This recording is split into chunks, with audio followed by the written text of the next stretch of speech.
ईमानदारी का फल। बहुत समय पहले की बात है। एक छोटे से गांव में एक गरीब लड़का लेकिन ईमानदार लड़का रहता था। नाम था अर्जुन। अर्जुन का जीवन बहुत साधारण था।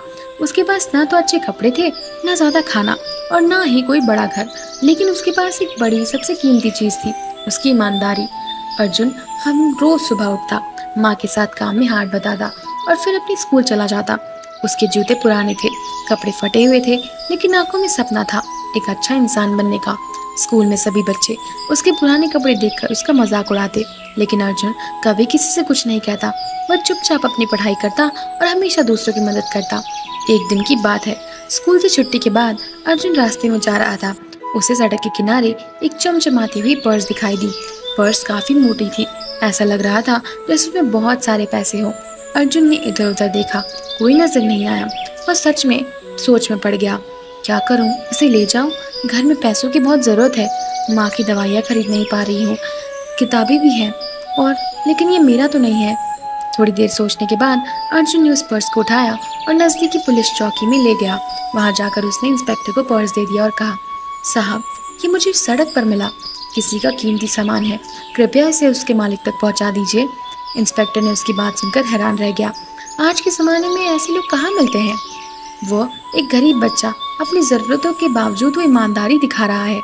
इंस्पेक्टर ने अर्जुन को उसका नाम पूछा और उसे शाबाशी दी। पर्स के अंदर एक पहचान पत्र थी, जिसमें पता चला कि वो पर्स गांव के एक बड़े व्यापारी का था, श्रीधर जी का था।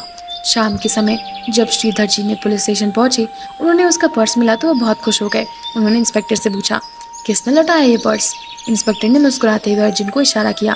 श्रीधर ने अर्जुन को देखा, फटे कपड़े, धूल लगे हुए जूते, लेकिन चमकती हुई आंखें और सच्चाई भरा चेहरा।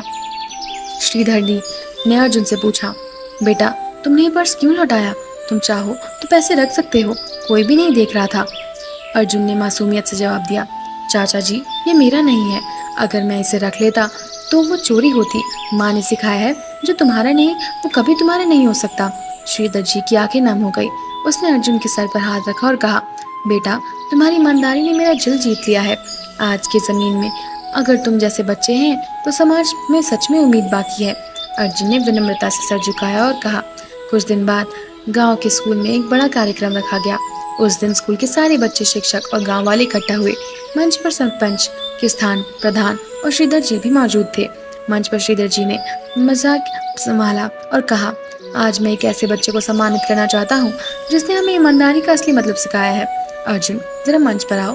अर्जुन थोड़ा सर झुकाते हुए मंच पर आया। श्रीधर जी ने उसे एक नया बैग, कपड़े, स्कूल के जरूरतों की सामान उसे भेंट की और साथ ही उन्होंने घोषणा की, अर्जुन की आगे की पढ़ाई की सारी जिम्मेदारी अब मैं उठाऊंगा। यह बच्चा हमारे गांव का गौरव है। पूरा स्कूल तालियों से गूंज उठा।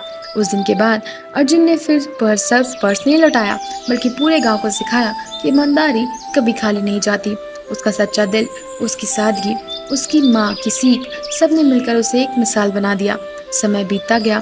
अर्जुन पढ़ाई में तेज था। श्रीधर जी की मदद से वह अच्छे स्कूल में गया। फिर कॉलेज के अंत तक एक ईमानदार अधिकारी बन गया। वह जहाँ भी जाता, लोग उसकी सच्चाई, अच्छाई और सफलता की तारीफ करते।